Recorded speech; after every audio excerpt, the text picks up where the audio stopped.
I still have the image on the screen. Oopsies. Oh wait, hang on, I have to turn down some stuff. There we go. Why am I on this? I should be on. There we go. But hello everyone. Hello. It's been a few days since I last streamed. I was a little bit worn down, not feeling the best. I was very busy. I am just going through a little bit of a busy period right now, which should hopefully be over by next week, middle of next week, and then I can focus on the task at hand, the big event. I did post a silly little image on Twitter, all about it, about that. Huh? 2 seconds.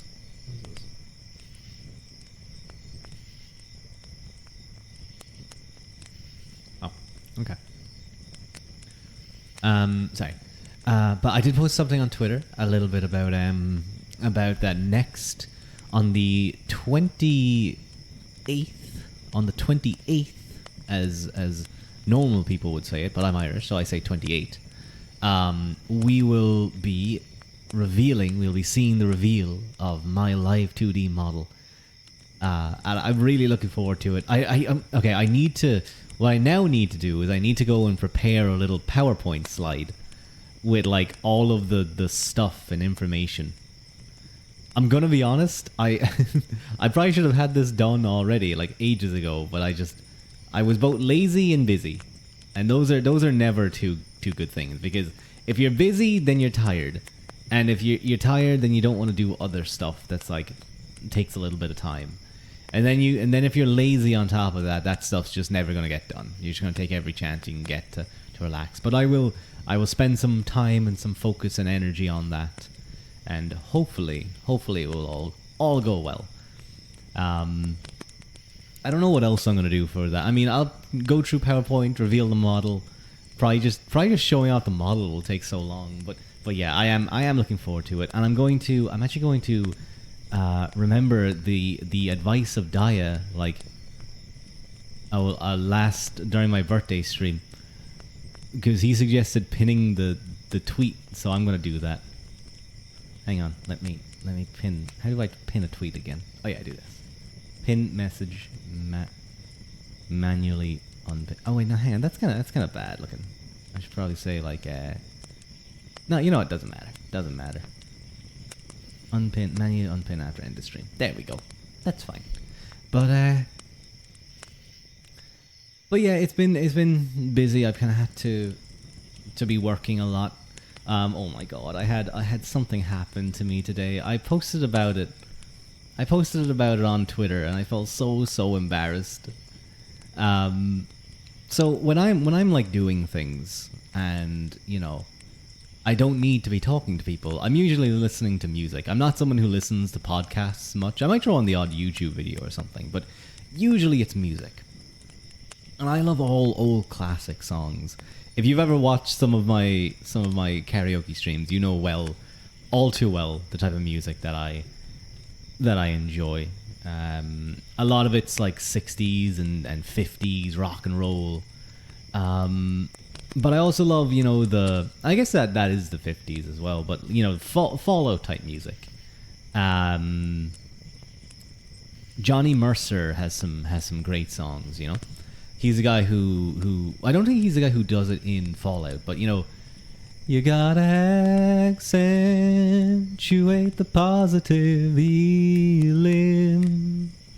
I ate the negative and latch on to the affirmative. Don't mess with Mr. In Between.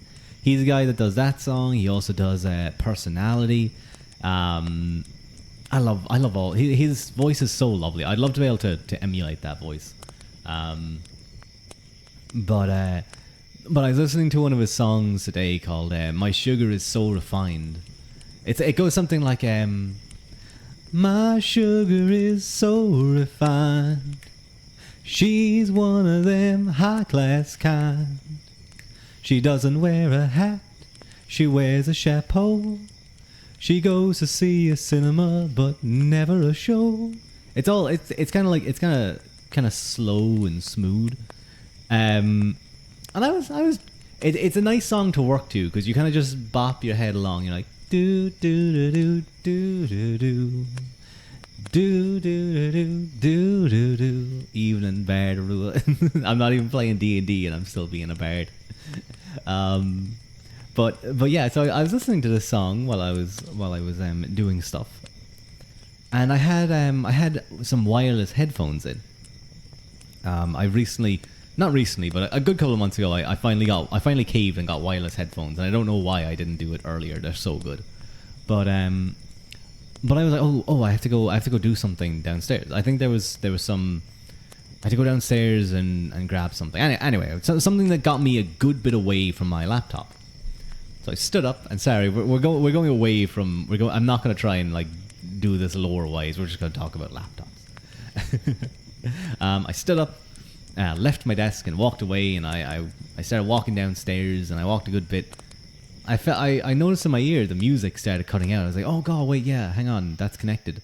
And then it cut out. Then I heard the automated voice on my headphones go, disconnected. And I stopped, and I went, wait a minute. Oh no, sorry, I was on the elevator. Not the stairs. I don't know why I was thinking of the stairs.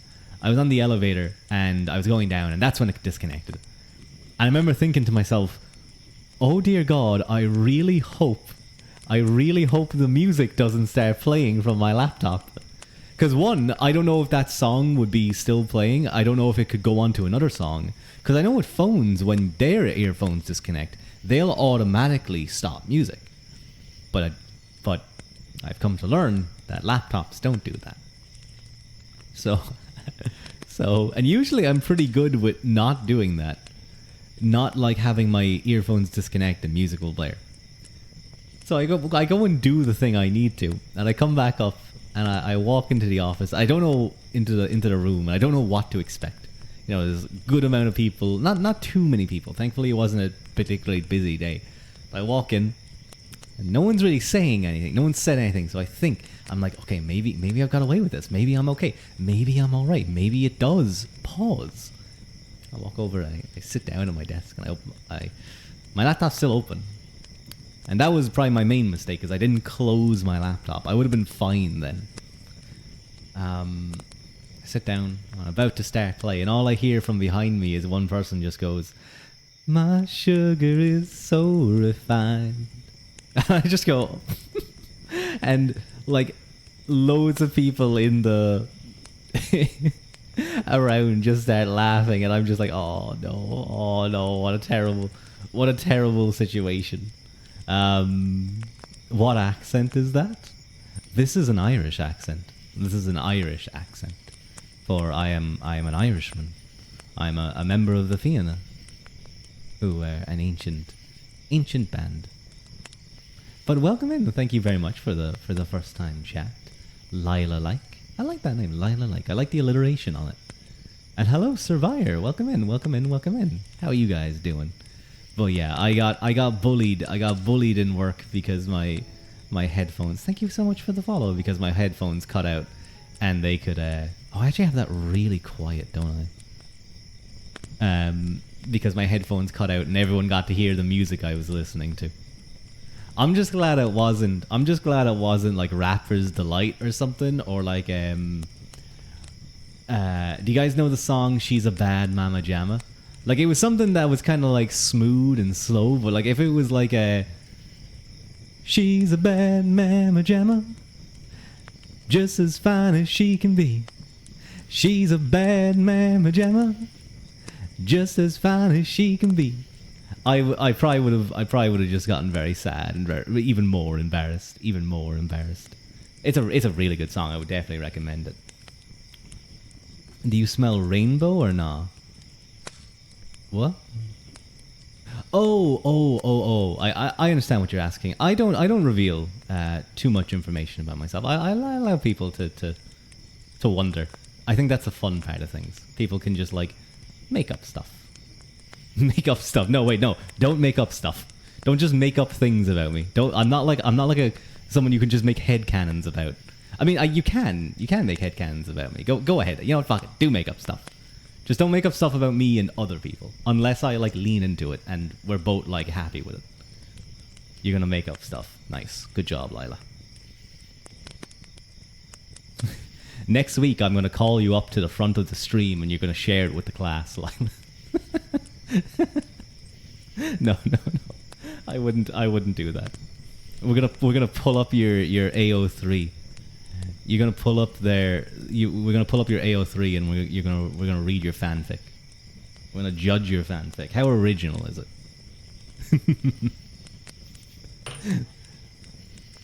But yeah, what else happened? I saw a crazy person. Not someone who I shouldn't say crazy, but like, they weren't exactly in the best of headspaces. But what the thing that caught my attention about him was walking down the street. It was early morning. It was nice, cold, chilly morning, and I just hear shouting. I look up and this guy looks like he's about 6'5".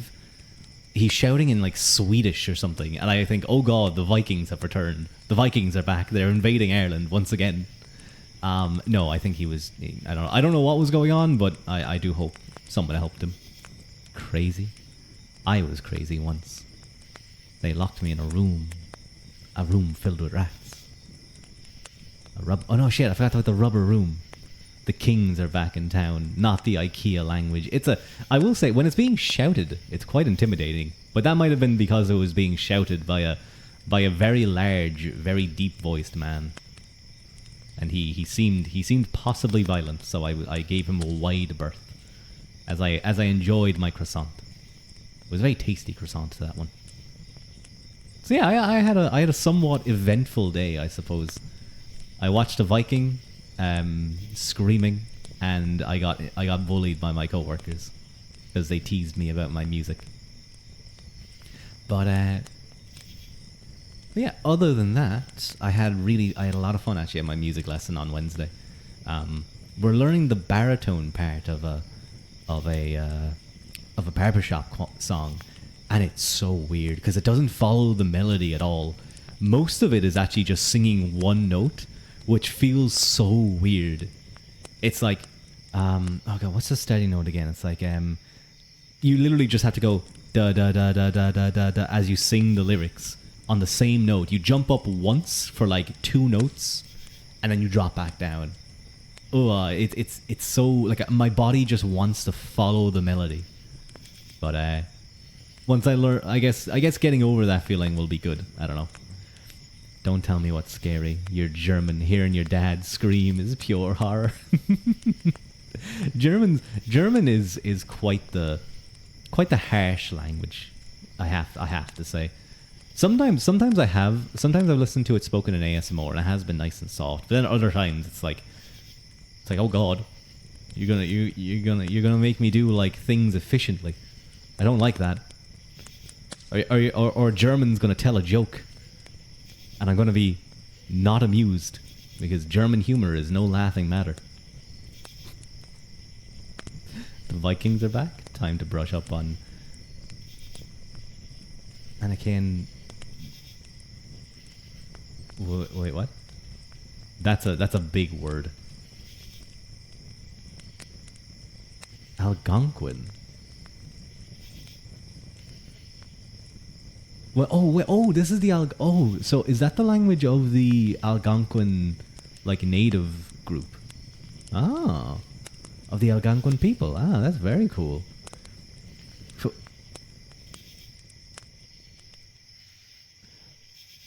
Fischboden Schleif Maschein Einverle.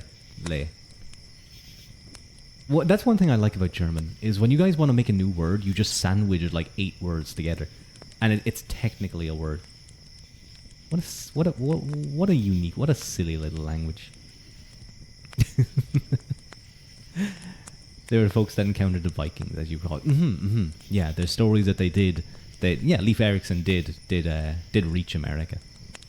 Must have been wild seeing these guys, especially around that time period where they probably, I don't know what level of advancement they would have been at by then, but like you're talking another 500 years or something. They see these guys step off of these giant wooden ships, and they just have and they just have they just have steel weapons and crazy things. Dutch, meanwhile, Wi-Fi in the train. I will say though, and I know it's Dutch adjacent, the South African accent is one of my favorite accents. I love it so much. It's so cool.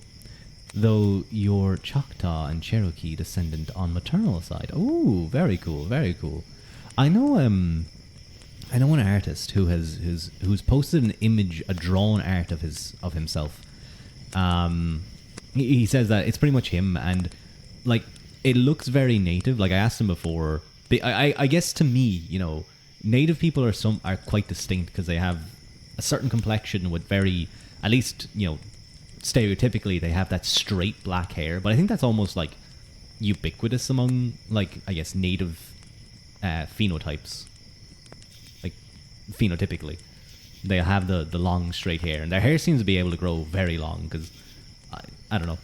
I actually here's a funny thing. Do you guys know? So there was hang on De Valera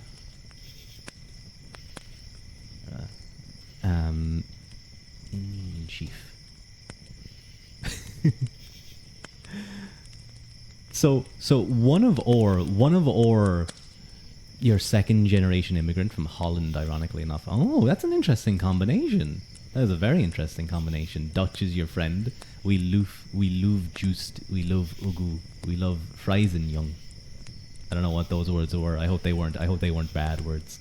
But Eamon de Valera, one of our most well-known politicians. He was kind of the leader of Ireland post the execution of Michael Collins. Kind of led Ireland through a lot. Some people don't like him. Some people hate him.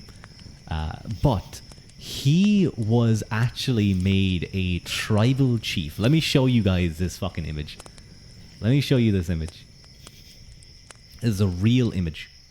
This was in like 1922 or something? Hang on. Let me look at this up. 1919, during the War of Independence. Let me show you guys this.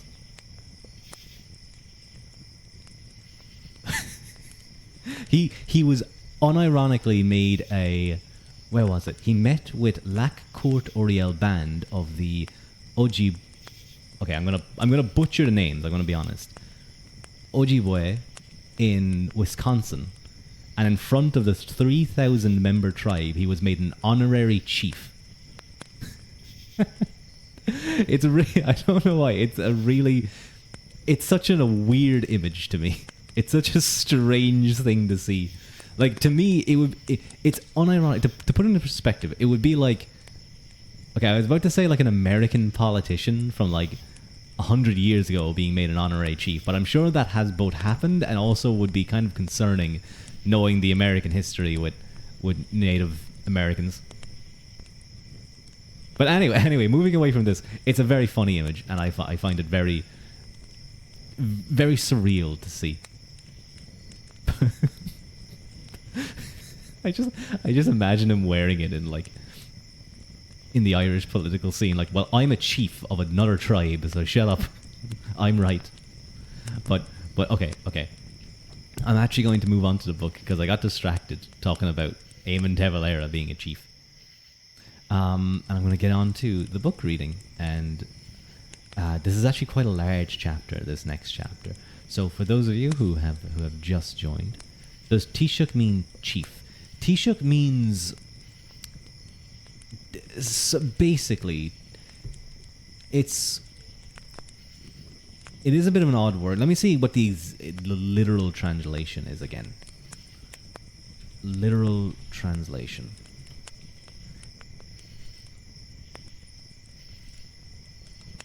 Chief. It's more chieftain. It's more chieftain. Chieftain leader. Yeah, leader I think is probably the more literal definition. But chief would be fair as well. Oh, thank you for joining, Leela. You gotta go Sawi. You're saying Sawi. But thank you for joining, Leela. I hope that I'd love to see you again. Thank you for joining. Have a nice day. Reminds me of the guy, Joe Medicine Crow, who during World War II did all the rites to earn the spot of war chief for the Crow tribe. I heard about that, actually. I remember hearing about this. That's pretty badass, I have to say. To earn your war chief badges in World War II. It's pretty wild. But yeah, this is going to be a big chapter. In the last chapter, we looked at medieval Ireland, looking at the society. And obviously there were massive changes, especially after the English came in. And we looked at how the English sort of imposed their will on various areas of Ireland at the time. Second-class citizenship, essentially, not extending law. But also the intermarriage of the Normans living in Ireland. And often there's sayings that, the initial Normans became, the phrase more Irish than the Irish themselves, which is just a way of saying that, many of them really took on the Irish cultures. And obviously there was blendings of other groups, depending on where the focus was mainly. This one's going to be focusing a lot more on the politics of this time period. And I think it's going to be very interesting to see what methods both the Irish and the English kind of use, which I assume is what will be covered here. They used against each other, and probably in helping both each other at times, in their ascendancy and falls. Let's get into it. Kingship continued to be the main political institution in Ireland in the late Middle Ages. However, no single king achieved island-wide supremacy. The 12th century witnessed innovations in governmental structures as part of its centralizing agenda. The creation of the English colony introduced new hierarchies based on foreign models. Nevertheless, English kings were often preoccupied with events in France or closer to home. They delegated leadership to an English elite, and the conquest of Ireland proceeded in a piecemeal and incomplete fashion. As the English colony declined in the 14th century and 15th centuries, what had once been a very profitable royal endeavour eventually became a burden on English royal finances. In Northern and Western Ireland, the major Gaelic dynasties that wielded power in the pre-invasion period remained as powers to be reckoned with throughout the later Middle Ages. They were able to regain a significant amount of territory that had been previously lost to the English. The Gaelic lords selectively adopted military and governmental innovations that allowed them to wield power more effectively and defend their lands. The regional histories of the late Middle Ages provide fascinating case studies of cross-cultural contact. Gaelic and Anglo-Irish lords borrowed each other's practices and often sought common ground as an alternative to open warfare. By the 15th century, hybrid legal, financial, and military practices were employed by both English and Gaelic elites. Despite attempts within the English colony to maintain clear separation between the English and Irish, cultural hybridization and political interaction were facilitated by the absence of a strong central authority. So it does seem like kind of a similar thing where, if you look at the US, before it becomes the US, when it's a colony, that lack of, obviously the whole representation without taxation without representation thing, but because it's so far away, it's so hard to impose your power. And obviously at this time the ships aren't as good, so this is sort of like a smaller version of this, but obviously the closer distance does allow them to easily supply themselves a lot more. I often wonder what would the events of the great Hugh O'Neill's rebellion against England have looked like had we been a couple more weeks away from England, or even a couple of extra days. Who knows? Days probably wouldn't have done too much, but an extra week or two, that could mean a lot. Kings of Ireland with opposition. In the 11th and 12th centuries, power became concentrated into fewer hands. During the 12th century, the lower grades of Irish kingship declined in their independence as provincial overkings battled it out for supremacy. A series of able individuals rose to the fore as kings of all Ireland with opposition, but their success was rarely passed to the next generation. The leading families of Ireland were well matched in resources, regional identities were strong, tensions within families could be fatal, and a kingship over all Ireland lacked the institutional underpinnings to become an effective reality. It was in these circumstances that kings increasingly sought external support for their ambitions. One infamous example, the most infamous I would argue, was Diarmait mac Murchada and his appeal to Henry II. In 1100, the most powerful king in Ireland was Muirchertach Ua Briain of Munster, a great-grandson of Brian Boru. Muirchertach struggled to gain recognition of his over-kingship in Ulster. In 1101, his forces destroyed the fortress of his Mac Loch Lane rivals in Grenon of Ailach on the Inishowen Peninsula. Let me pull up that map again, because that might make things a little bit easier. Where's my little pointer? So Muirchertach would have been the Ua Briain family. Ulster's up here, and where's the Loch Lane? Ailach is somewhere in this region, I'm quite sure. They don't seem to be showing the main cities anymore, but Ailach is around this region anyway.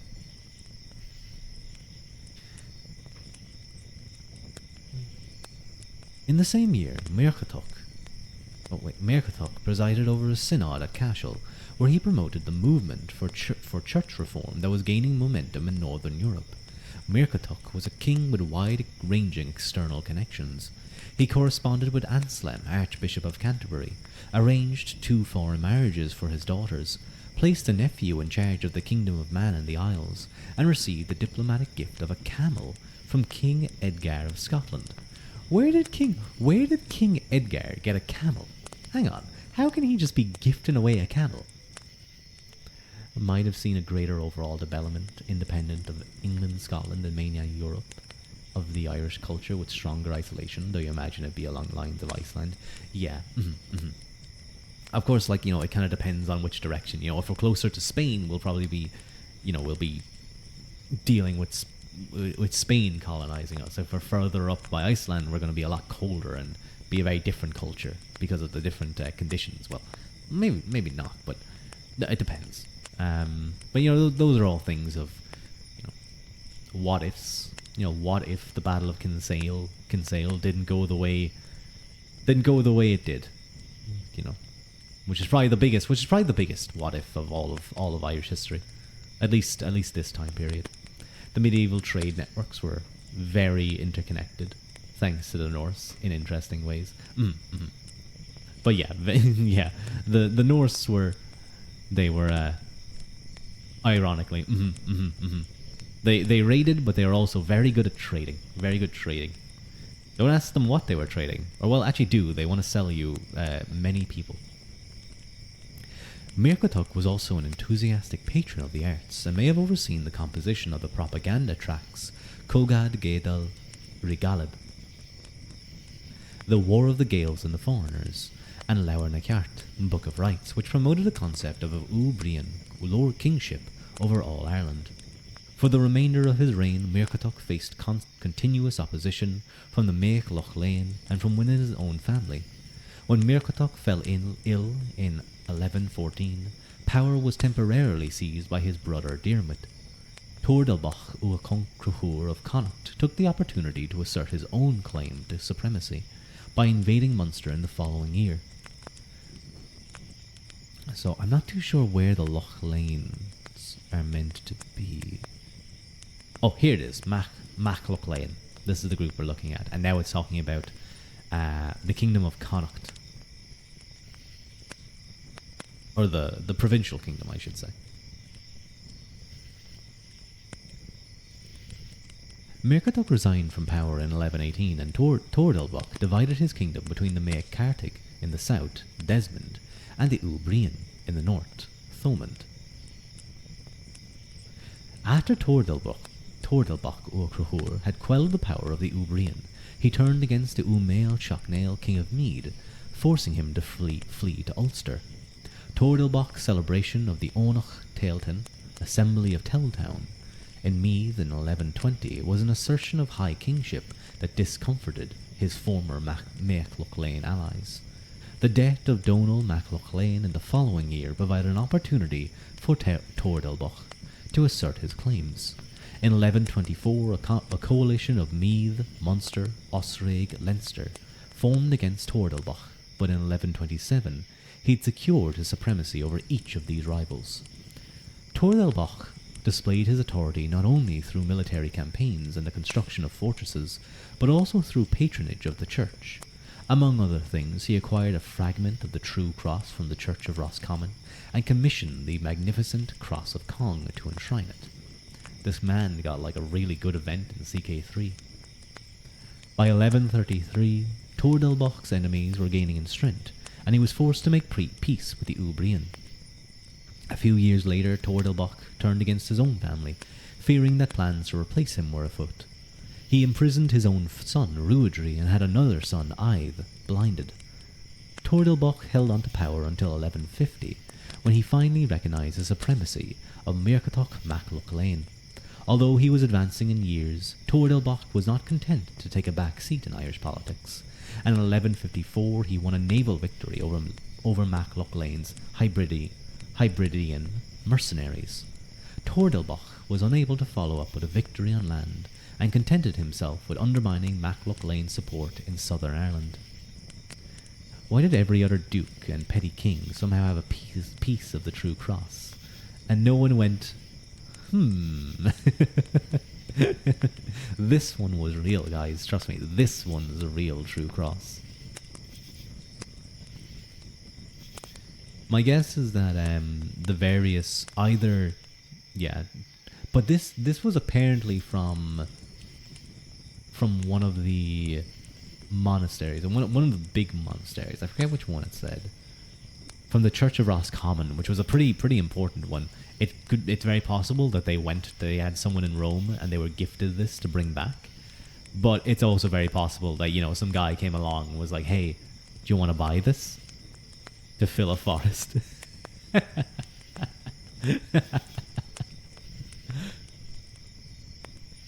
It's like the bread and blood of wine of Christ. It's when it's blessed by a priest, it becomes that thing.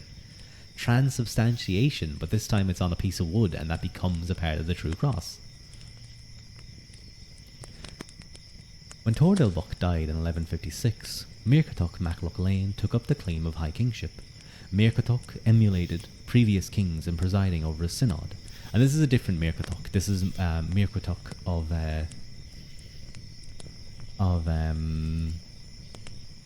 the Mac Luc Lane, not of Ubrian. It's quite difficult to keep track of the names because they're quite awkward names. Muirchertach emulated previous kings in presiding over a synod in 1157, and through conspicuous patronage of the church. Muirchertach, like his immediate predecessors, was more ruthless than pious. After Muirchertach blinded Eachod mac Dinna Sliebe, king of the Ulaid, in 1166, many of his northern allies deserted him, and he was killed by Mac Dún Sliebe's foster father, Ua Kerbal of Argilia, in revenge. Ruadh Ua Crohur had been a thorn in Mac Luc Lane's side since 1156.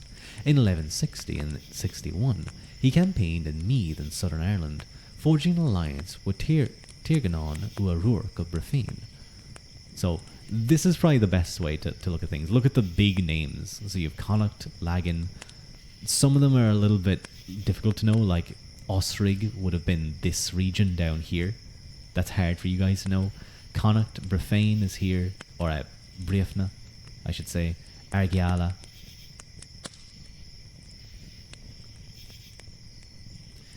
Ruadh Mar. In 1166, when Mac Luc Lane's grip on power was unravelling, Ruadh marched on Dublin to capture the strategically important settlement, and then moved north and divided Mac Luc Lane's lands following his death. Diarmait mac Marchada of Leinster had been an ally of Mac Luc Lane, who opposed Ruadh's kingship. As a result, Ruadh's allies invaded Diarmait's territories, led by Tirganon Ua Ruarc, who had a personal score to settle with Diarmait for the abduction of his wife 14 years earlier. Years earlier. The attack caused Diarmait to flee from Ireland in 1166. 1066 was when the Normans arrived, and 1166 was the event that would eventually lead to... Interesting. Diarmait returned with English mercenaries the following year, and regained his land in South Leinster in return for delivering hostages to Ruadh and a payment of gold to Tirganon to lessen the venom of his fury for prior insults. In 1169, Diarmait invited more troops from Britain to help him win back the kingdom of Leinster. And Leinster is pretty much kind of this region, if you want to think about it. Such things were not uncommon. Religious relics, mystical artifacts, etc. were all one shady deal, and a lot of people willing to make a profitable market. Yeah, I played CK3 enough to know that when some guy shows up offering me a rare artifact, an ultra rare artifact, it's probably not actually the sword of Muhammad, but I'm going to take the sword and say it's the sword of Muhammad and get those sweet bonuses.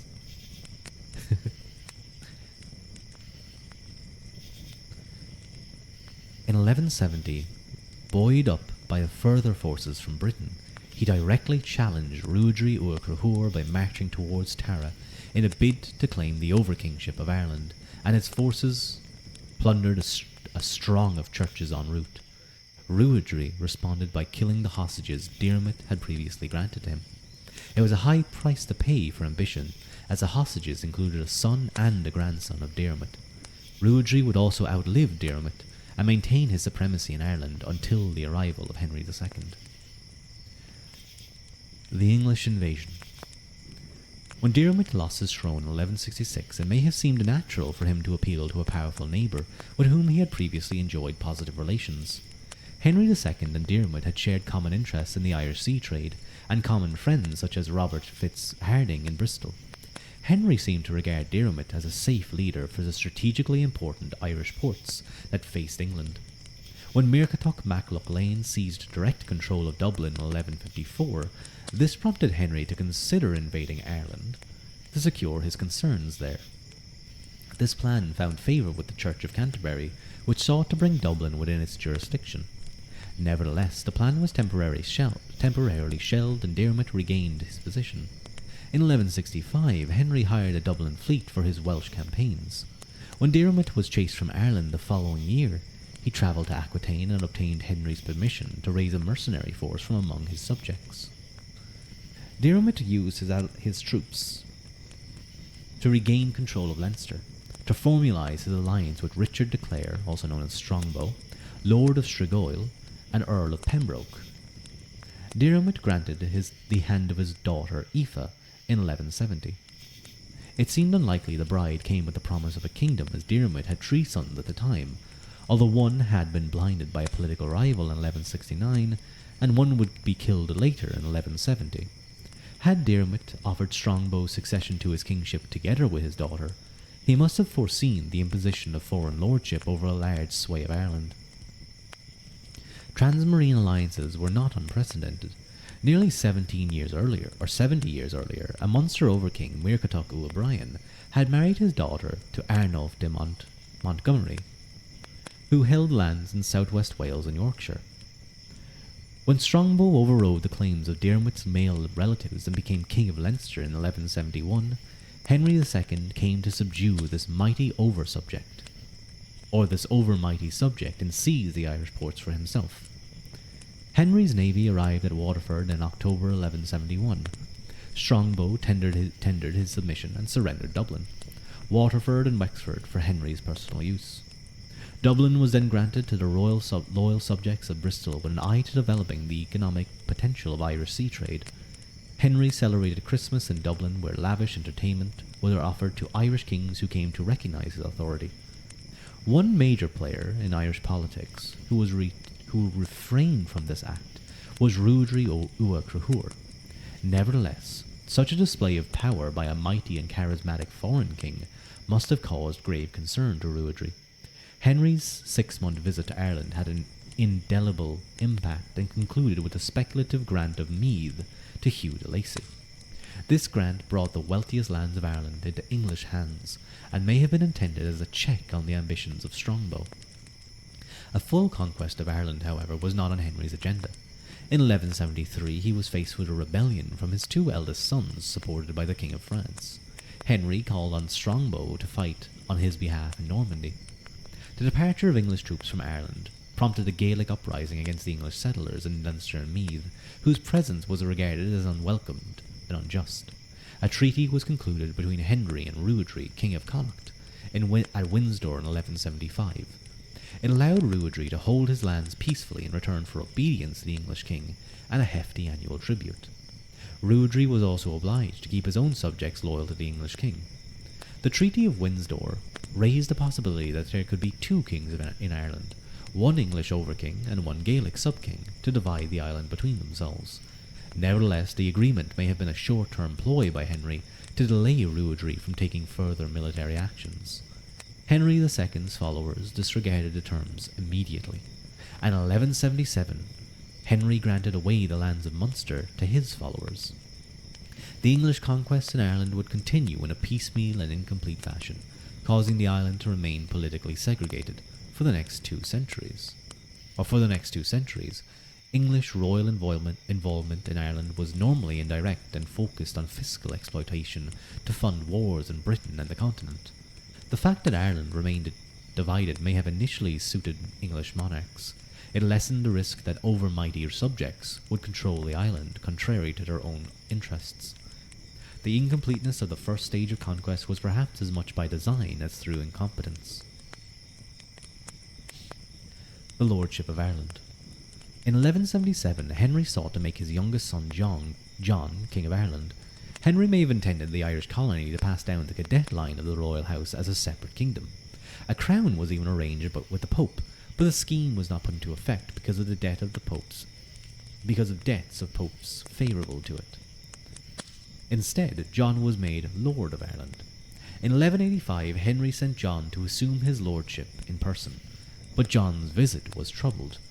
On the one hand, John managed to secure the borders in Leinster through a programme of land grants and castle buildings.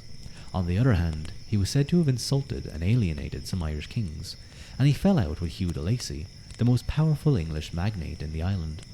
King Henry may have sought to establish a counterweight to de Lacy by arranging the marriage of his trusted knight, William Marshal, to Isabel, heiress of Strongbow.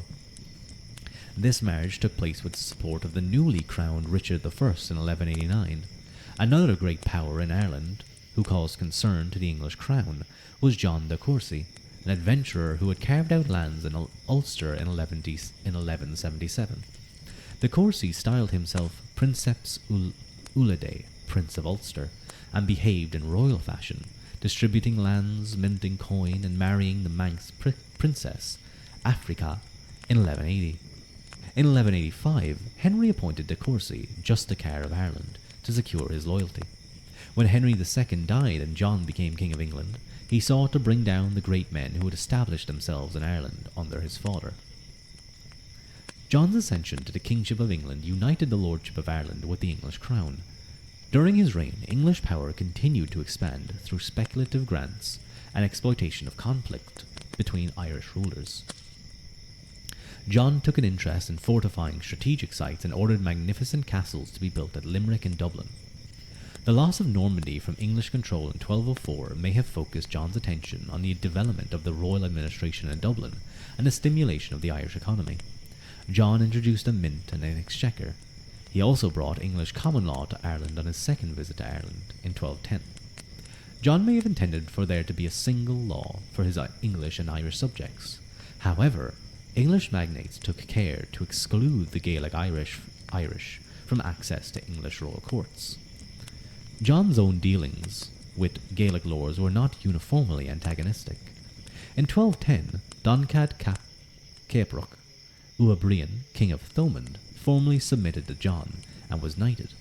In 1215, he offered a deal to Cathal Crobderg Bua Crohur that Cathal should hold all of Connacht apart from Athlone for an annual payment of 300 marks. However, this charter was not executed. Despite the manoeuvres, John did not reach a settlement with the most powerful Gaelic rulers, and the island remained in a state of war. John also struggled to to cultivate good relations with the major English vassals in Ireland. These included John de Courcy and Hugh II de Lacy. The king handed John de Courcy's lands in Ulster to de Lacy in 1205, which prompted de Courcy to rebel. De Courcy was later pardoned in 1210 and allied with the king against his former rival de Lacy. Hugh II de Lacy would later return to Ireland after King John's death and clash with his successor Henry III. John's later years were beset by military failure in France and disputes with the papacy and its magnates. In these circumstances, authority in Ireland was delegated to Henry of London, who became Justiciar of Ireland and Archbishop of Dublin in 1213. John died ignominiously in 1216 of dysentery, while campaigning against his own barons in England. It is often said that John's successors had little interest in the Irish affairs. While decision-making fell into the hands of justiciars, English kings did maintain some involvement in Ireland, through the appointment of trusted officials and by sending junior members of the royal family to Ireland. The Plantagenets. John's son Henry was only 9 years old when he became king. His regent, William Marshal, held extensive lands in Ireland, England, and Wales. William Marshal, which helped to secure the loyalty of the Irish colony to the boy king. In 1217, Magna Carta was issued in Ireland, defining the limits of royal power and protecting the rights of barons and freemen. However, no attempt was made to secure the rights of the native Irish, who were under increasing pressure. In 1217, it was ordered that no Irishman could be elected to any cathedral church, a position that was opposed by the papacy. Other abuses of the church for political ends were rife. The Marisco, who served as justiciar from 1215 to 1221, intruded his nephew into the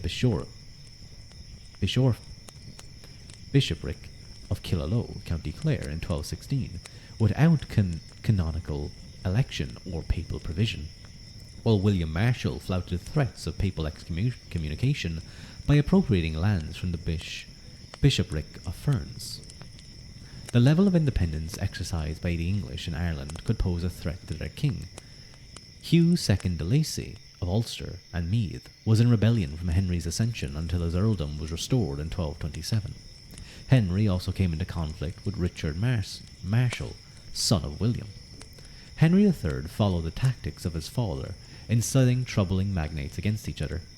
De Lacy and Richard de Burgh, a former justiciar, who was regaining favour after his own disagreement with the king, opposed Richard Marshal, who was killed in 1234. The power of English magnates in Ireland continued to grow with the intrusion of Richard de Burgh and Hugh de Lacy into Connaught in 1234 and 1235. Although Henry III sought to curb the power of individual magnates, he willingly delegated authority. He leased most of his immense lands and promoted the development of an Irish chancery and a common bench in Dublin to oversee the administration of justice. The greater magnates were subdued by problems of succession more than by deeds of Henry III. Meath was divided between co-heiresses following the death of Walter de Lacy in 1241. The death of Walter's childless brother Hugh the following year brought Ulster under direct royal control. In Leinster, the death of the last son of William Marshal led to the division of his lands between 5 sisters. While this may have relieved the king of overmighty subjects, it also stored up problems for the future. The fragmentation of power in the English colony made it vulnerable to manorial infighting and Irish attacks. While Henry was maximising his income from Ireland, he was also seeking military backing from both Irish and English lords for his campaigns in Scotland and Wales. In 1245, Félime Uachruthur, king of Connaught, provided 3,000 foot soldiers in Wales in return for a modest fee and an alleged promise of recognition of his lordship. There is no evidence that Henry III granted to Philemid the security of tenure that he craved. The growing distrust of Irish lords towards the English king would also create problems for the future. In 1254, Henry granted Ireland to his son and heir Edward, along with Chester, Bristol, and the Channel Islands, and lands in Gascony. Henry reserved to himself regalian rights over the church, and also took care, or Reglian rights over the church, and also took care to stipulate, by charter, that Ireland was never to be separated from the English crown. The colony remained loyal to Henry III and Edward during the Barons' War that arose in England. In 1264, the English rebel Simon de Montfort had captured both Henry and Edward at the Battle of Lewes. In the following year, de Montfort sent letters ordering magnates in Ireland to disobey Edward. Nevertheless, Edward escaped and felled de Montfort in battle with Anglo-Irish support at Evesham in 1265. Until Edward I, private warfare flourished in Ireland, largely due to rivalries between the families of de Burgh and the Geraldines. This dispute was not resolved until the families of Richard de Burgh of Ulster and John Fitzthomas of Offaly of the Geraldines were bound by marriage in 1298. Edward's government was also undermined by frequent changes in leadership. No less than 11 justiciars served between 1254 and 1272. Corruption within the administration did not help. Accusations of malpractice were made against local and central officials, including the de Fulburn family, who served in the chancery and the treasury and who provided a justiciar in 1281. Alongside these problems were military challenges to the colony. A new generation of Gaelic lords were taking up arms to recover lost territory. In Munster, the Mac Cartag won victories at Callan, County Kerry, and Magerton, also in County Kerry, in 1261 and 1262, that held the Fitzgeralds of Desmond in check. In Leinster, a famine in the 1270s provoked Irish raids on English territory, and Mac Marcada of Leinster emerged as the leader of coalitions of Irish lords. Despite the assassination of two leading members of Mac Marcada on the orders of the justiciar Stephen de Fulburn, warfare continued in the 1280s and 1290s. In 1297, a parliament was summoned in an attempt to bring peace to Ireland. It reinforced a requirement for local communities to provide manpower and costs for their defence. An insight into life on the marshes is provided by the stipulation that private armies were to remain on the lands of their lord and not commit robbery. It also commanded that English lords could not make unauthorised truces with the Irish, and that the Irish were not to be provoked into war by unwarranted attacks. The English were also forbidden to adopt Irish hairstyles, so that they would not be mistaken for Irishmen. Thus, the agreement of the Parliament placed the burden of defence on local communities, but peacekeeping was centralised. The statutes were very difficult to enforce. Starved of money, the Irish government was struggling to bring any kind of peace to Ireland. Edward I's Scottish and Welsh wars sucked cash, supplies, and manpower from the Irish colony over the course of 2 decades. Edward's last major expedition to Scotland in 1303 engaged 173 ships to bring 3,400 men from Ireland for 100 days. The lack of money to pay the troops left many men facing starvation. Even after the ruinous expedition, large sums of money and supplies were drawn upon, which the colony could ill afford. A series of bad harvests also caused widespread distress.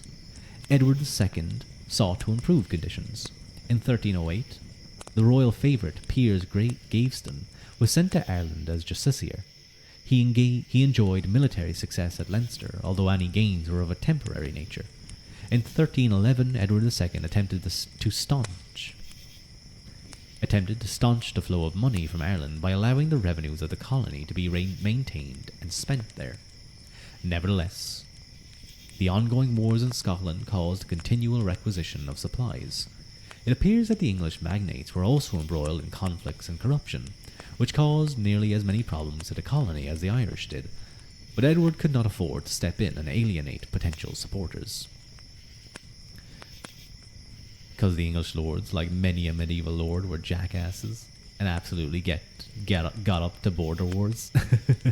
Yeah, I mean, to be fair, if you were like a lord of a place and you're sitting there and you're just like looking after, taking in money, and you're like, I have a little army here, I have a private force. I could just start a little bit of a little border war, and just like extend my land a little bit. Like there's that hill over there. That hill over there looks quite nice. I want that hill. Then you just move your guys over there, and bing bang boom, you have a war.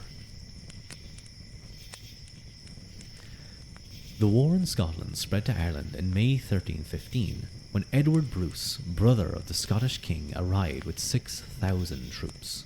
He based himself on the Antrim coast, received the submission of local Irish kings, and proclaimed himself King of Ireland. Later that year, Bruce campaigned in Meath, and may have gained the support of the Lacys. Bruce won a significant victory over government forces near Ardscull, County Kildare in 1316, but returned to Ulster where he took Carrickfergus Castle after a prolonged siege. In 1317, both Edward and Robert Bruce marched on Dublin, but the city was prepared for siege and the brothers turned westward. Without finding widespread support from the Gaelic Irish, Robert returned to Scotland. Edward led a final fatal expedition to Meath in 1311.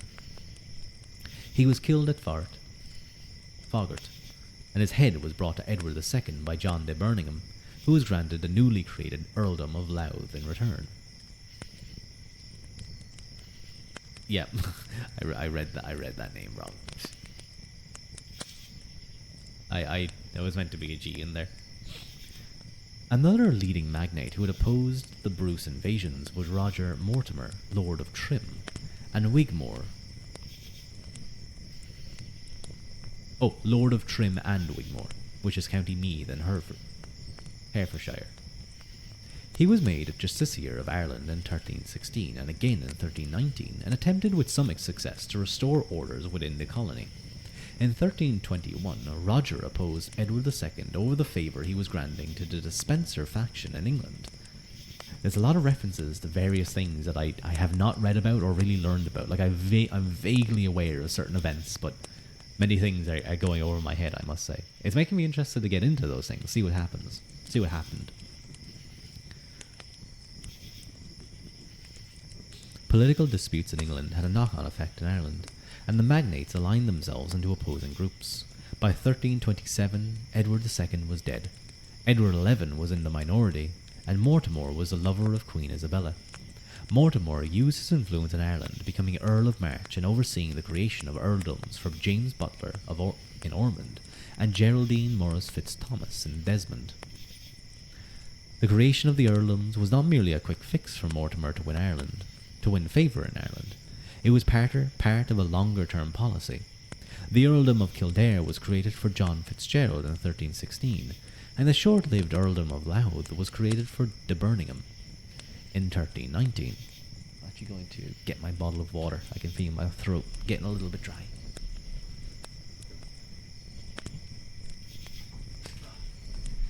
I have returned. Let's have a quick sip.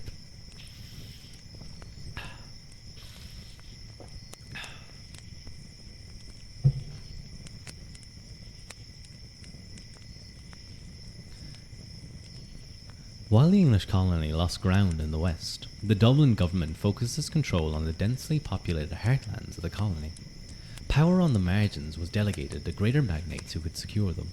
The Earls of Kildare, Ormond and Desmond were men who moved between the worlds of Gaelic Ireland and England, adopting the cultures of both, while sporting a politically English identity. In 1330, Edward III was able to take the government into his own hands, and he soon had Mortimer executed. The young king had planned a major expedition to Ireland. Preparations were nearly complete when the Pope and Parliament dissuaded him from going. Edward would spend much of his reign preoccupied with the 100 Years' War against the French, but he sought tighter control in Ireland by seeking to reverse the policy of delegating power to local interests. In 1341, he ordered a general resumption of all grants in Ireland that were made during the reign of his father. Furthermore, Edward commanded that all officials with property and personal connections in Ireland were to be replaced with Englishmen, with lands and benefices in England. This order caused outrage. It revealed growing tensions between the English of Ireland and those of England. A petition was sent to the king, who accepted the loyalty and entitlements of the English subjects in Ireland, and the requirements were dropped. During the 1330s and 1340s, the colony faced many challenges. In 1333, the murder of William de Burgh, Lord of Connaught and Earl of Ulster, in a family feud, weakened English rule. In Leinster, Laois O'Morda successfully regained their former territory of Lex, County Laois, during the period of justiciarship of Ireland, when it was held by John Darcy, a trusted member of Edward III's household, but he held his post as an absentee. In 1344, I said that weird. 1344. In 1345, is what it actually was, a new justiciar, Ralph Ufford, was given the task of restoring the earldom of Ulster, only to die the following year. The trauma wrought by the Black Death at the end of the 1340s exacerbated the growing crisis, and in 1360, the Great Council of Kilkenny appealed to Edward III, claiming that the colony was on the verge of collapse. The king dispatched his son Lionel of Clarence to serve as chief governor of Ireland in 1361, with a sizable army funded from England. Lionel had a personal interest in Irish affairs through his wife Elizabeth, who was heiress to the earldom of Ulster. Clarence's arrival was the first in a series of sustained efforts to strengthen English rule in Ireland. The colony had long ceased to be a profitable enterprise and now turned into an unwelcome drain on English resources. Lionel served in Ireland until 1366 and made various attempts to shore up English power by recalling absentees to Ireland and by issuing the Statutes of Kilkenny in 1366. The statutes forbade the English-born in Ireland to use the Irish language, marry Irish wives, or observe Irish laws. These regulations were not an innovation in Ireland, but they served as a definitive statement of opposition to degeneracy among the English in Ireland. In practice, they did little to aid the fortunes of the colony.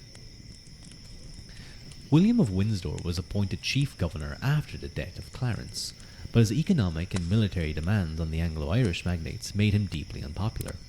Windsor struggled and failed to make the colony pay its way, and the justiciarship became a poisoned chalice. In 1382, both the Earls of Osmond and Desmond refused to take the post, and John Colton, the Archbishop-elect of Armagh, was given the job despite his own protests. The Irish colony was now dependent on support from England to meet its basic fiscal and military needs. The Anglo-Irish elite appealed for Richard II's direct intervention in Ireland to improve things.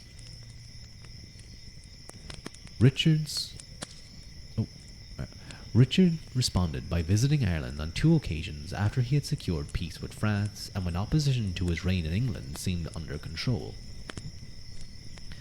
Richard arrived at Waterford in October 1394 with a new justiciar called Richard Mortimer. The king rapidly obtained the submission of Art MacMurchada of Leinster, who had been taking protection money from the English. In January 1395, Art and the leader of the O'Brien of County Wicklow promised to surrender their lands in Leinster and serve as royal mercenaries. Bruin, not Brian. The O'Brien of County Wicklow. Soon after, Richard knighted Art and 3 other Irish kings in Christ Church Cathedral, Dublin. Richard also attempted to include Gaelic rulers in the Irish Parliament, but this effort failed.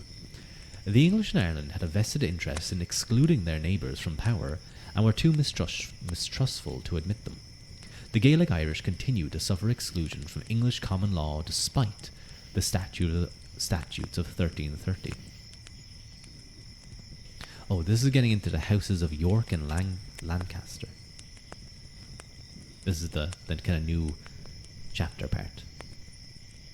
Oh, sorry, that starts later down. I was confused because I thought we were still on the Plantagenets. Anyway, ignore me. The continued apartheid between Irish and English offered little prospect for lasting peace. The oaths of the Leinster kings were dishonoured after Richard's departure. A contingent of Art's troops, along with Thuathail and Brion, intercepted the justiciar Richard Mortimer on campaign in Leinster in 1398 and killed him. This act is thought to have prompted King Richard's second expedition to Ireland in 1399.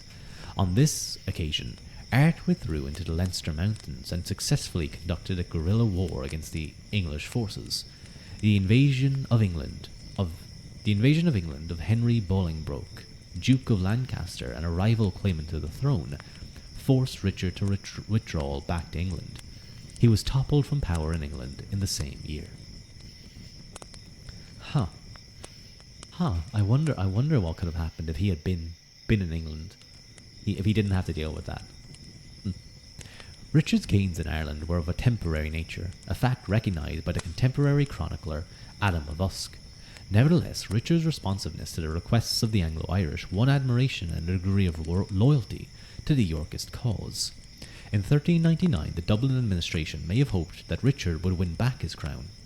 Henry IV found it necessary to command the Chancellor and Treasurer in Dublin to remove Richard's names from the seals of the administration, 10 weeks after he came to the throne. In the years that followed, the Earls of Desmond and Kildare tended to side with the deposed House of York, while the absentee Earl of Ormond affiliated himself with the Lancastrians. Thus, once again, events in England exacerbated factional divisions in Ireland. Now we get on to the Houses of York and Lancaster.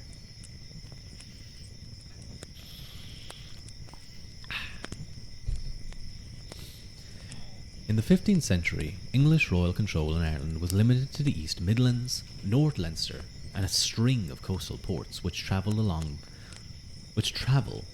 was perilous by land and sometimes by sea. Oh god.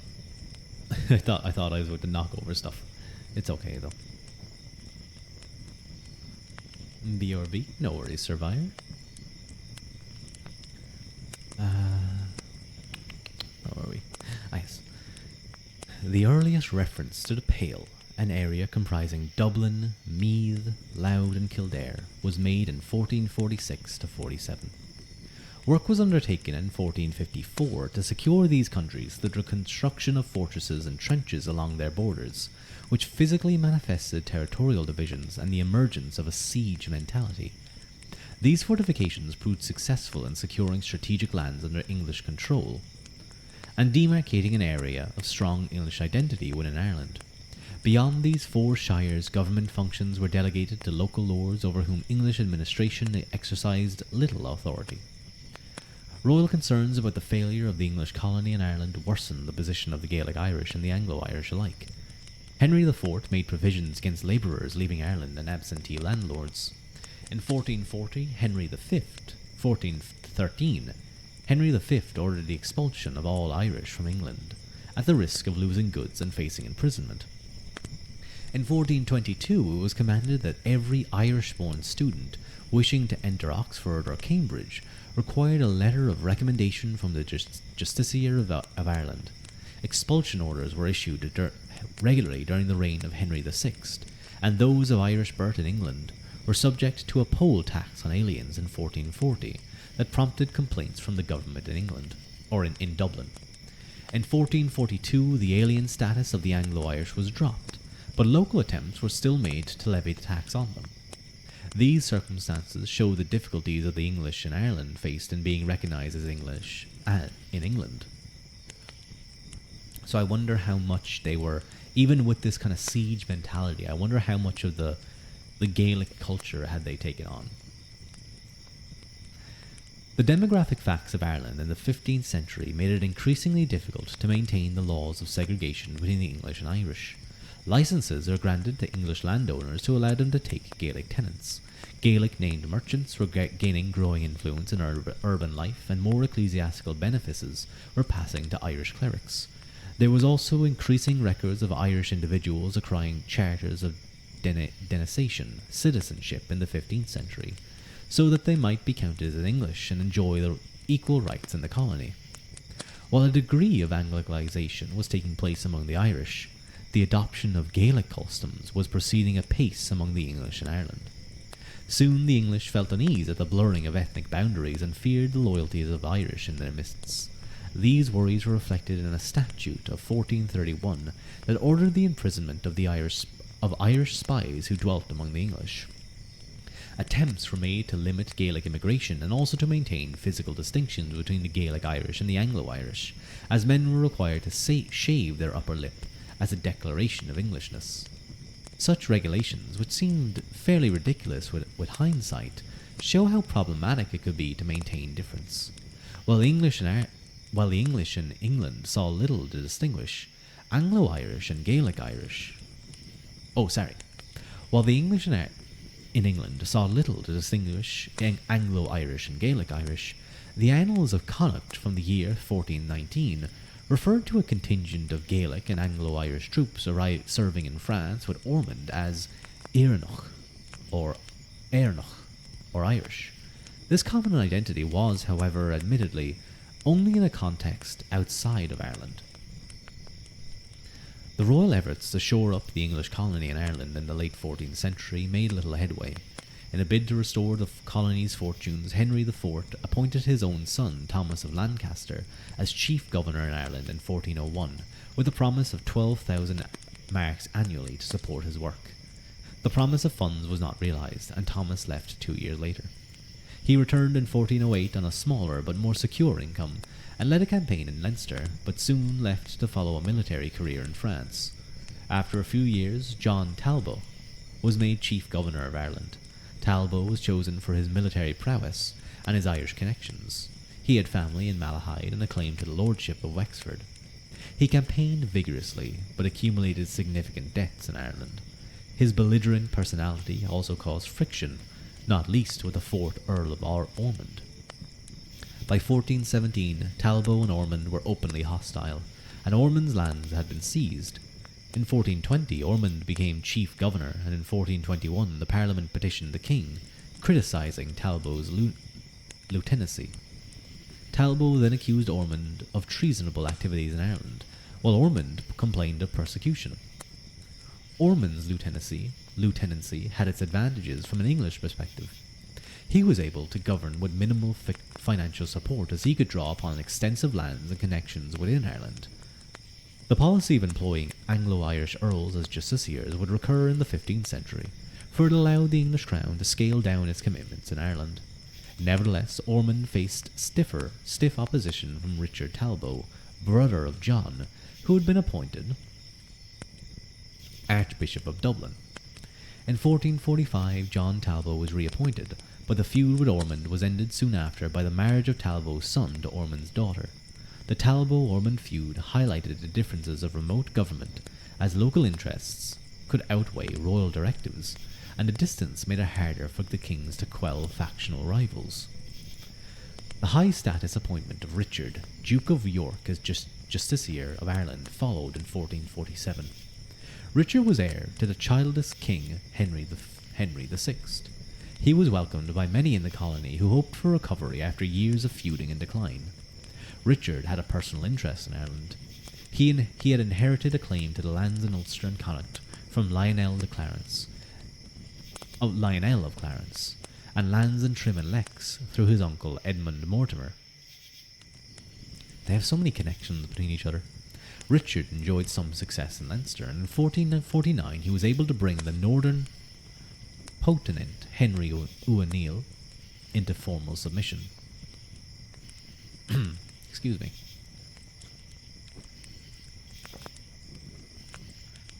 It's a little bit weird saying Henry O'Neill.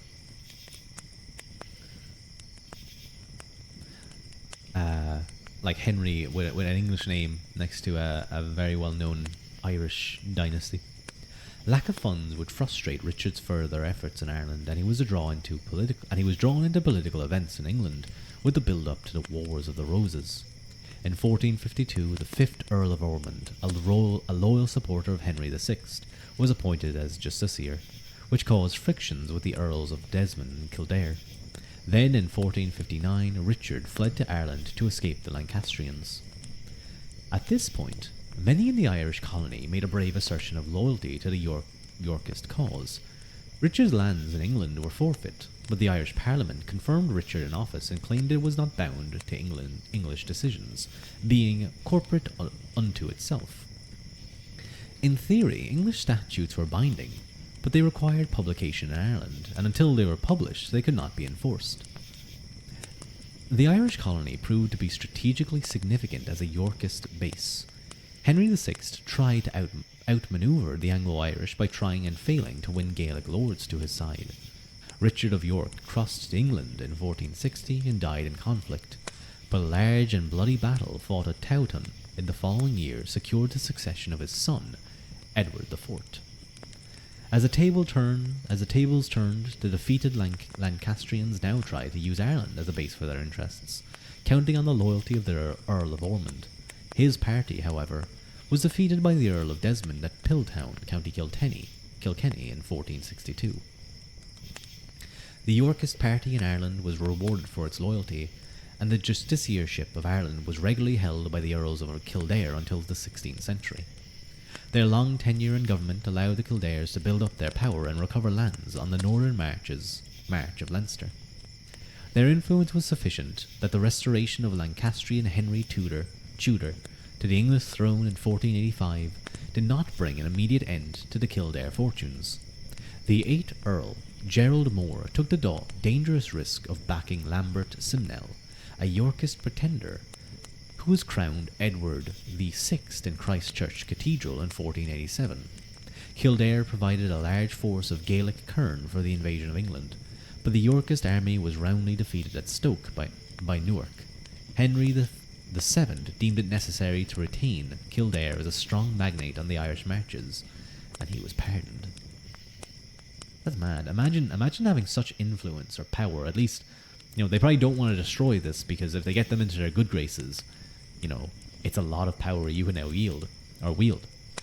So by pardoning someone again for such a dangerous ploy, it's kind of it's a ballsy move, I have to say.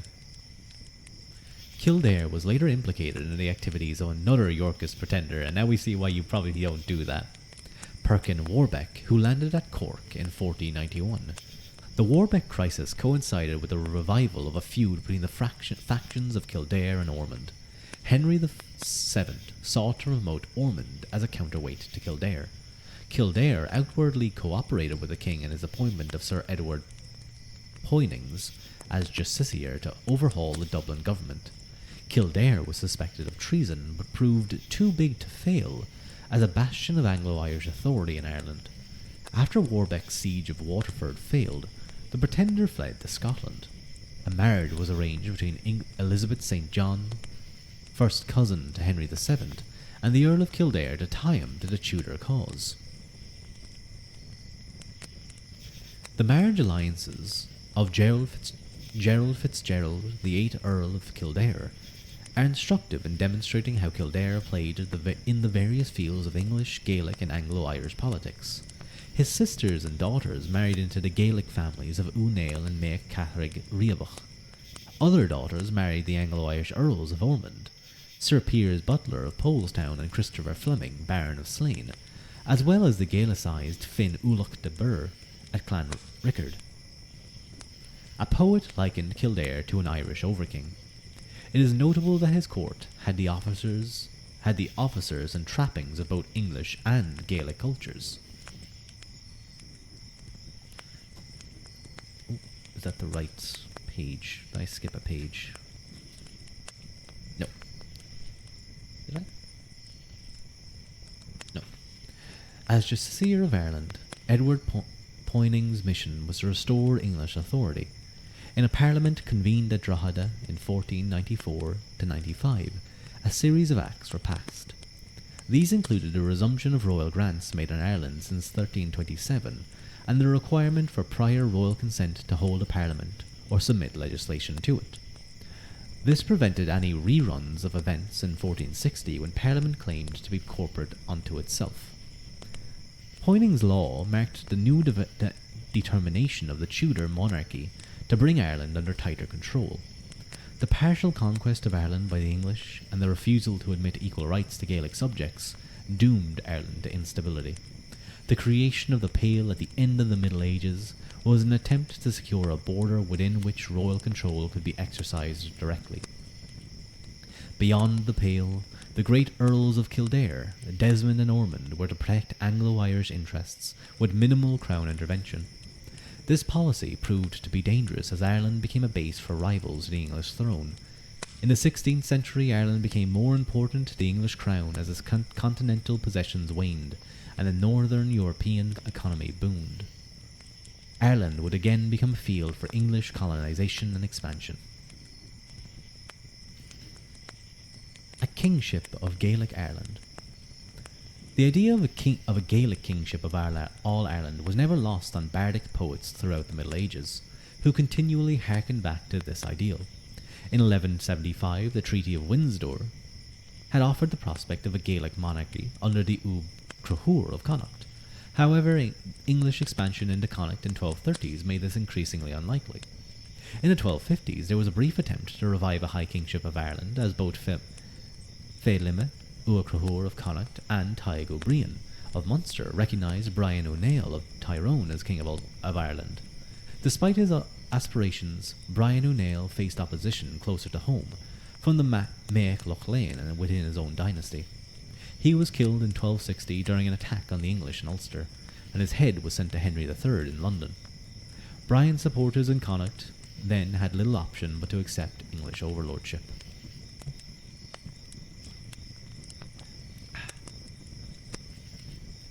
A renewed call for a Kingdom of Ireland was made when Edward Bruce arrived at Larne, County Antrim, in 1315. The English King Edward II appealed to Pope John the 22nd to condemn the supporters of the Scottish invasion. In response, a remonstrance was sent to the Pope by Donal O'Neill. He described in impassioned language the wrongs that had been committed by some kings of England, their evil ministers and English barons born in Ireland. Since the papal bull, Laud Abiliter, was issued, Donal claimed himself to be the true heir to the Kingdom of Ireland, but he surrendered his rights to Bruce, quote, who was sprung from our noblest ancestors. This remonstrance failed to win papal recognition of Edward Bruce as King of Ireland, but was powerful enough to move the Pope to tell Edward II to deal more fairly with Ireland. The years 1315 to 18 witnessed much turmoil and loss of life. In Connacht, Félime Ua Crahur led a coalition of Gaelic forces against the Anglo-Irish, but he was killed and his side was heavily defeated. Félime was lauded by contemporary chroniclers as the most suitable candidate for the kingship of all Ireland. In 1318, Edward Bruce fell in battle at Fahrt, north of Dundalk, County Louth, and support for the Scottish cause collapsed.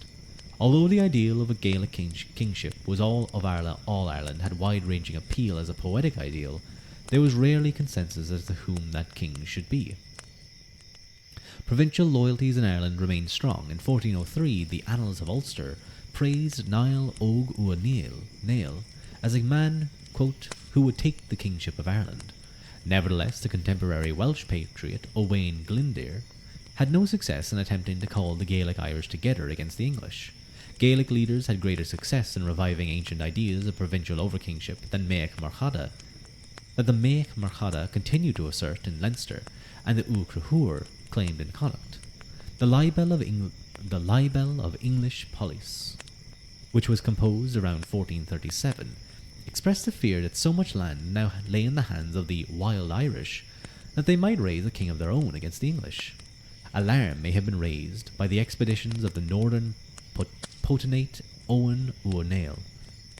In 1430, he attacked Louth, burned Dundalk, and undertook a circuit of the Midlands, enforcing submission from a number of Irish and English lords. Nevertheless, Owen and his son Henry would be enticed into alliance with the Anglo-Irish Earls of Ormond and Kildare. There was no realistic prospect of united Gaelic rule in Ireland. Power had been too fragmented by the intrusion of English lordship, and the complex political relations at local level often caused strife between kin and Gaelic neighbours, while agreements with English lords compromised any attempts to forge a pan-Gaelic anti-English coalition. In 1541, the Irish Parliament proclaimed Henry VIII King of Ireland. His predecessors had been styled Lord of Ireland. The concept of a Gaelic monarchy in Ireland had long been adhered to, but it was never to become a political reality. And now we're going to turn to provincial history. How long is this chapter? It's quite long.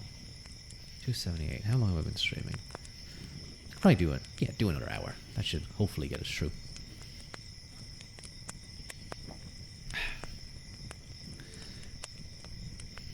Many of the Gaelic families who came to dominate provincial politics in the 12th century were able to maintain or regain a position of status by 1500. The political longevity reflects the resilience and local strength of the Gaelic system of kingship, despite the large-scale English conquests of the 12th century and early 13th. The impact of English settlement in Ireland varied greatly. Some regions, including the extreme northwest, were virtually untouched, while other areas, eastern Meath and the lowlands of Leinster and Munster, witnessed significant change. The political geography of the English lordship did not foster a strong central authority. Beyond the hinterlands of Dublin, liberties were granted to greater English lords who were able to hold power. These powerful lords became enmeshed in local politics like their Gaelic counterparts, and their activities transcended cultural divisions between English and Irish society. Connacht.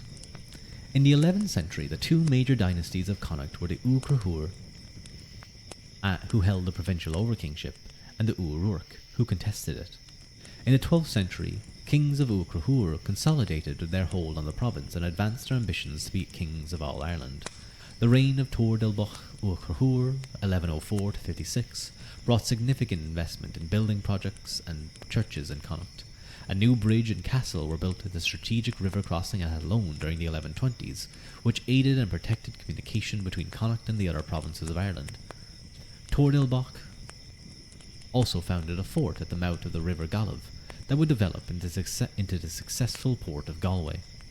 On the eastern margins of Connacht, the kingdom of Breifne held a position of prominence during the reign of Tirganon Uaruach from 1128 to 1172.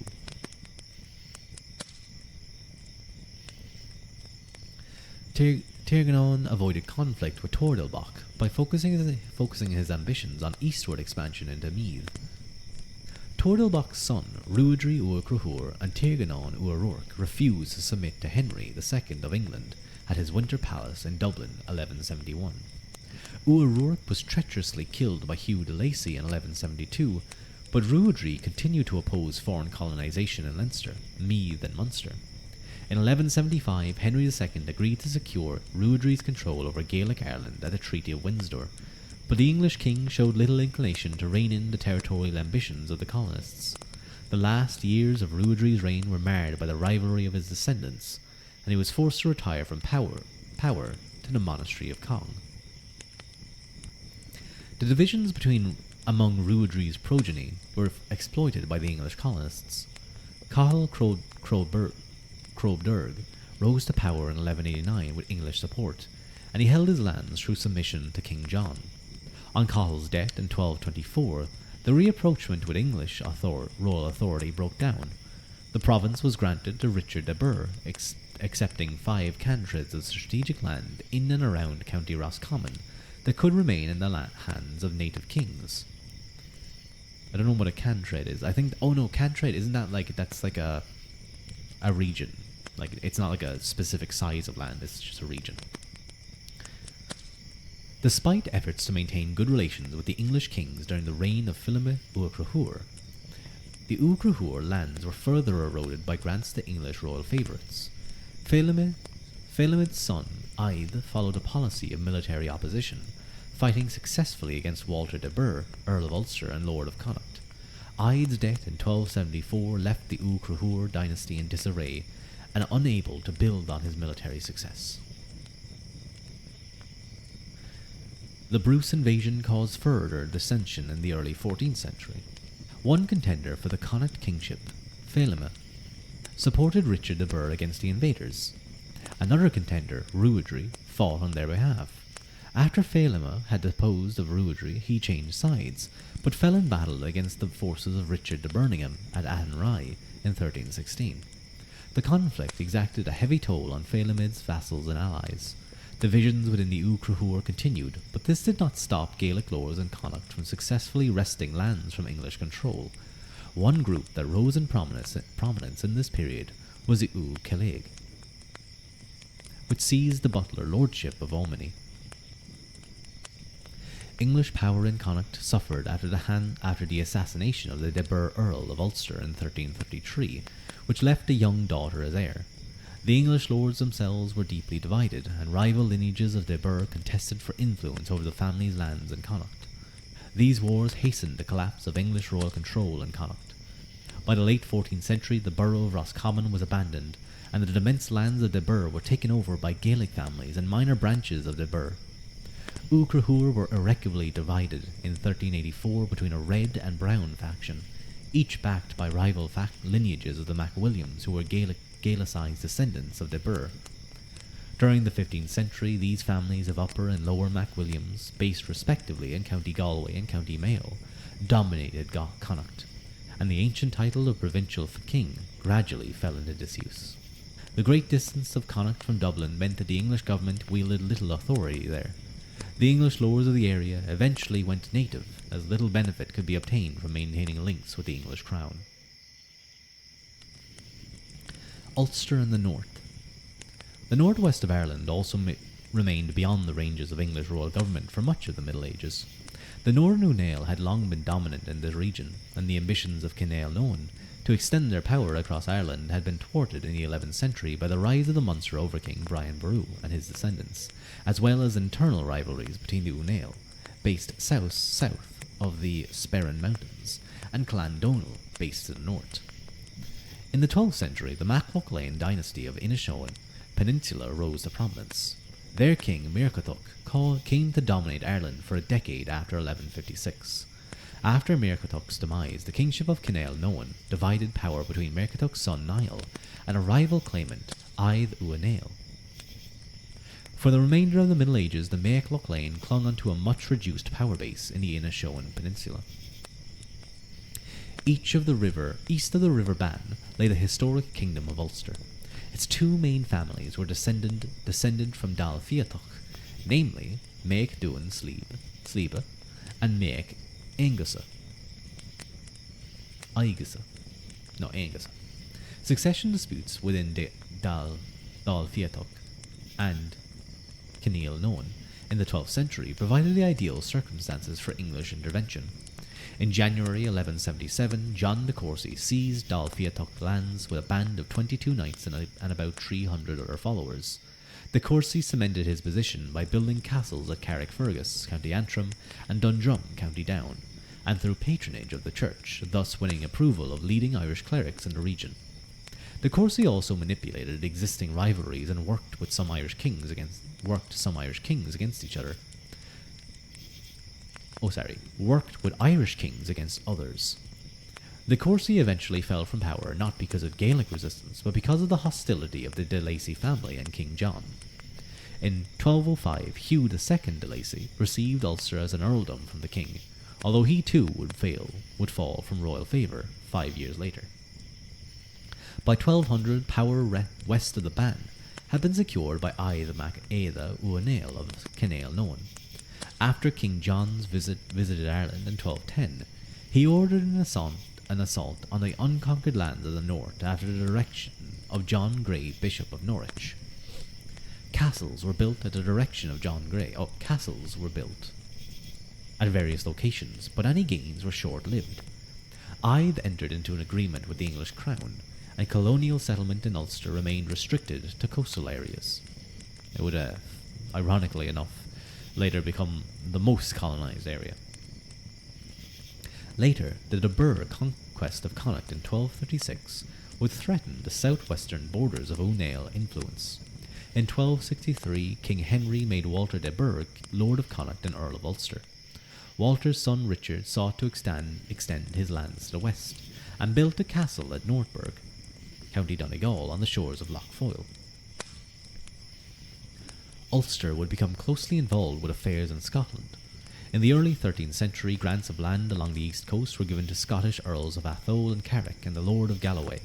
The troubled political circumstances of the 13th and 14th centuries prompted an influx of Highland settlers to Ulster, who served as Galloglass, Galloclaig, foreign warriors, a class of mercenaries in the retinues of different Gaelic kings. Ulster's proximity to Scotland made it a natural base for Bruce's campaign in Ireland. Between 1315 and 1318, which had a devastating impact on the region, Donal Uanail of Tyrone made common cause with Edward Bruce. After his defeat, the lands of Tyrone were divided by de Burgh between Henry of Clon Éada Buidna, who was allied to de Burgh, and Ide, son of Donal Uanail. Excuse me. Earl William, son of Richard de Burgh, was murdered by his own vassals in 1333, and the earldom fell into the hands of absentees. The weakness aided Gaelic expansion. Despite ongoing wars of succession, the Donale of Kinnail Connail extended their lordship over Inishowen, and Clan Éada Buidna, Clan Boy, intruded into the areas of southern County Antrim and northern County Down, placing them into conflict with the Anglo-Irish Savage family and Uatirta, who had established themselves in the centre of County Antrim before 1169. From the 14th century, Unail kings claimed for themselves the titles King of Ulster. For the remainder of the Middle Ages, English control was restricted to coastal enclaves including Ard and Lough Niall Mór Uanail, son of Ide Uanail, was one of the more remarkable leaders who emerged in the north. He gave homage to Richard II in 1395 during his Irish visit, despite contesting the claim of the Mortimer Earls of March and Ulster, and held significant sway in Ulster. Niall was a patron of poets who foretold that he would reclaim the ancient kingship of Tara. Vivid descriptions of Niall survive in the writings of the chronicler John Froissart and Catalan Pilgrim de Perilos. They reflect on his military prowess, hospitality, and eschewal of English culture. He was eventually succeeded, after a dispute over power, by his son Owen, whose long career included raids on the English Pale and wars against O'Donnell of Kinnail Connail.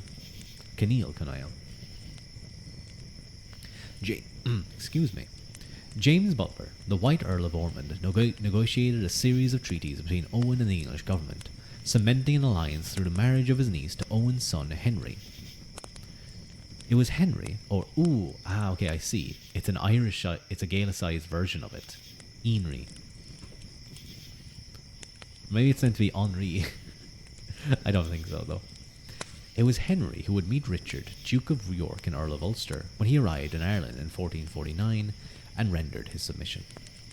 Some years later, Henry received a gold chain and scarlet cloth as a livery from the Yorkist king Edward IV, who was also Earl of Ulster. Henry's cooperation with the Anglo-Irish government was further cemented by the marriage of his son Con to Eleanor Fitzgerald, daughter of the 7th Earl of Kildare, and the grant of English common law to their offspring. After Con was murdered in 1493 by his half-brother, the powerful Earl of Kildare intervened to help raise the sons of Con to power in Tyrone. The English made little headway in bringing Ulster and the lands of the Northern Unail under their control. Ulster remained as an area of strong Gaelic culture and identity during the Middle Ages. The province was later targeted for plantations in order to secure British cultural influence in the region. And that's kind of why Northern Ireland exists, because of those plantations. But what eventually would happen was the great Hugh O'Neill would launch his 9 Years' War rebellion. Defeated, unfortunately, despite great successes, modernising the Irish armies. The flight of the Earls would take place. Much of the Gaelic nobility would leave and travel, and you would find Irish generals and Irish descendants of those wild geese all over the world. In Russia, England, France, well, not England, sorry, Spain, Portugal, and all their armies. Often being praised, and I believe in many cases taking up generalships and marshalships. But it was after that the English really started to focus on Ulster and put a lot of pressure on the plantation.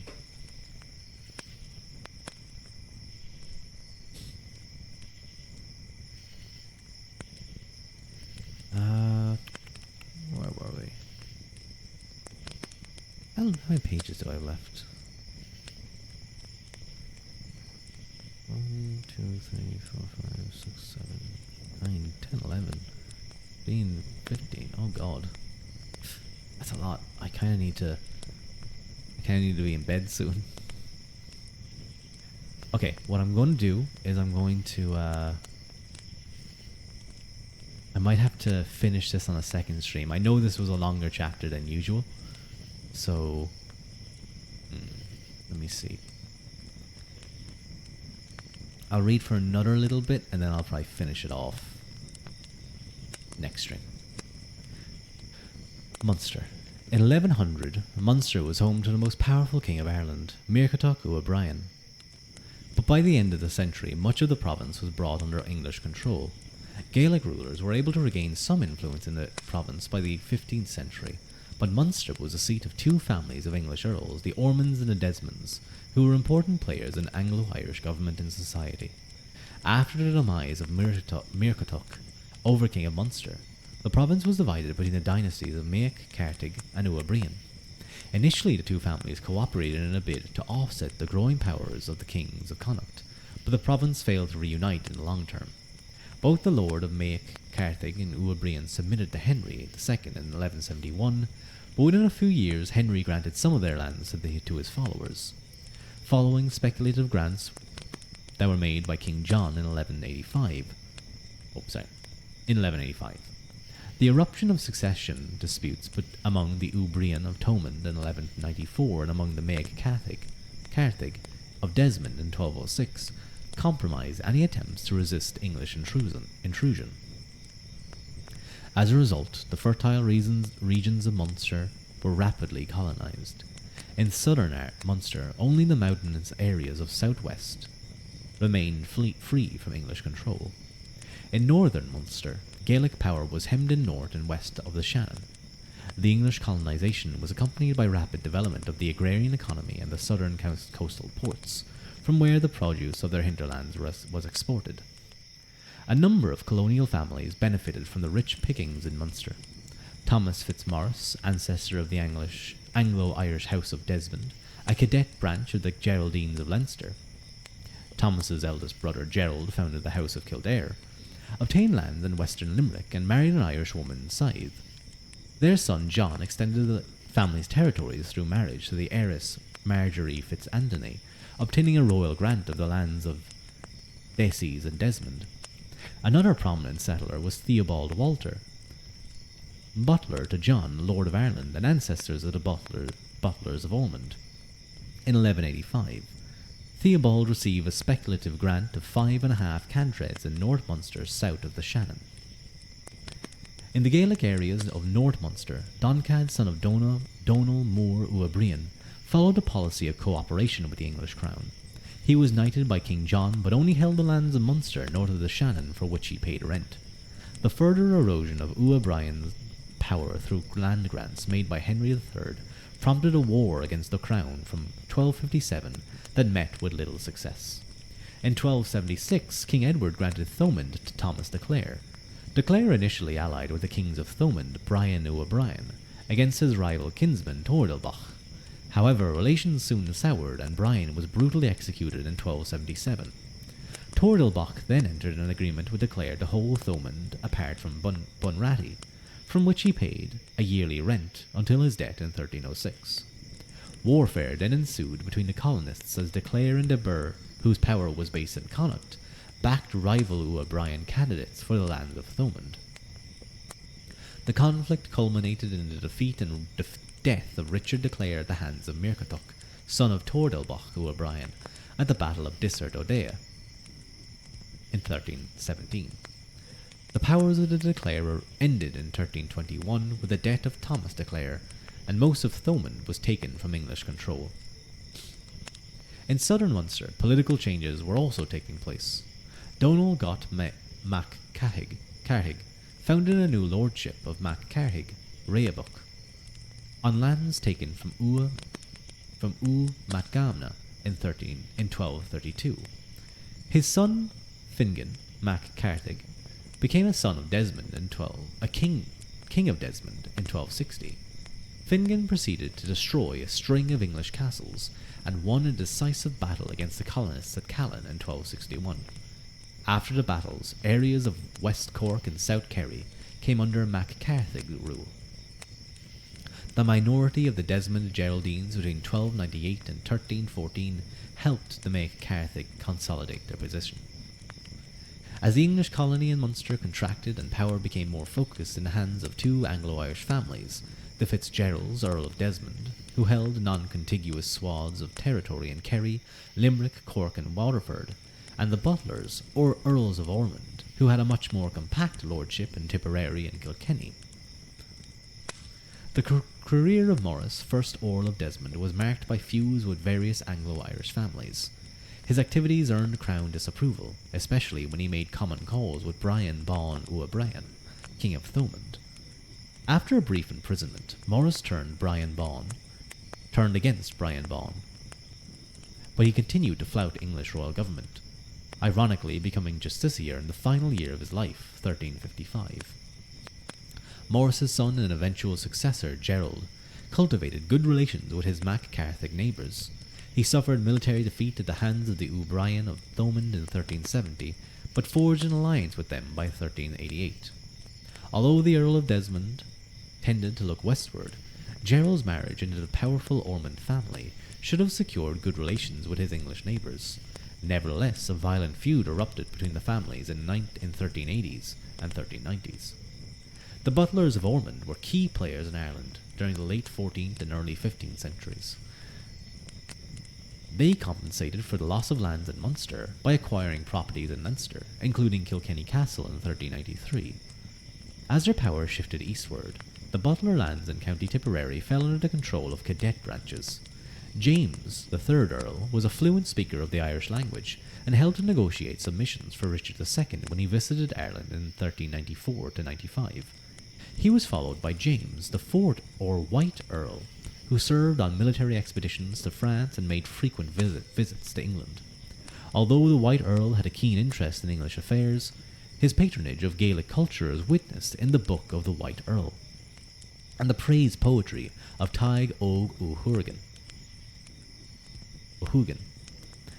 His ability to transcend the worlds of the English court in Gaelic Ireland made him an important figure in the Anglo-Irish administration. In the late 15th century, the Earls of Desmond and Ormond took opposing sides in the War of the Roses. With Desmond in the Yorkist camp, James, 5th Earl of Ormond, was executed by the Yorkists in 1461, and he had his head displayed on London Bridge. Thomas Fitzgerald, 7th Earl of Desmond, fell foul of royal government and was executed in 1468. His death caused unrest in Ireland, and the Desmonds seem to have had supporters among both the Irish and Anglo-Irish. The power of the Desmonds Earls declined in the last quarter of the 15th century as the Dublin administration increasingly favoured the Earl of Kildare. Despite the early successes of English colonists in Munster, the province became increasingly detached from royal control as the Middle Ages wore on. And I believe during the 9 Years' Revolution by Hugh O'Neill, which his power base was in the north, I believe at a certain point they basically had defeated the English in Munster, and many massacres took place by the Gaels kind of taking back lands from the English, and often people kind of look at that as some of the reasons why the plantations of other areas didn't go so well, because so many of them had already been pushed out.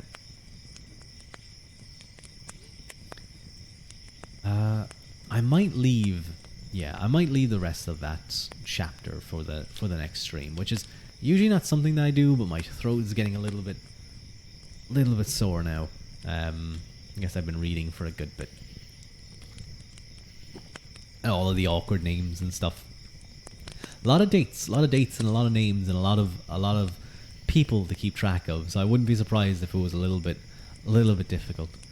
But I'm gonna head off. I need to take a drink, I think. But maybe a nice cup of tea. But I'd like to thank you all for joining me, or if you're listening afterwards as a little VOD. I hope you enjoyed and were able to at least follow somewhat what was going on. Because I will admit, it was, as a reader, it was fine enough. Maybe as a listener, seeing all the different names being thrown around the place might have been a little bit difficult. Because if you miss me, for example, there was a few Mirkatuks, or other people or other Williams and stuff. And if you missed the move from one William to the next, or one Mirchatuk from the other, it could definitely get confusing, I could see. But yeah, we'll finish that chapter next stream.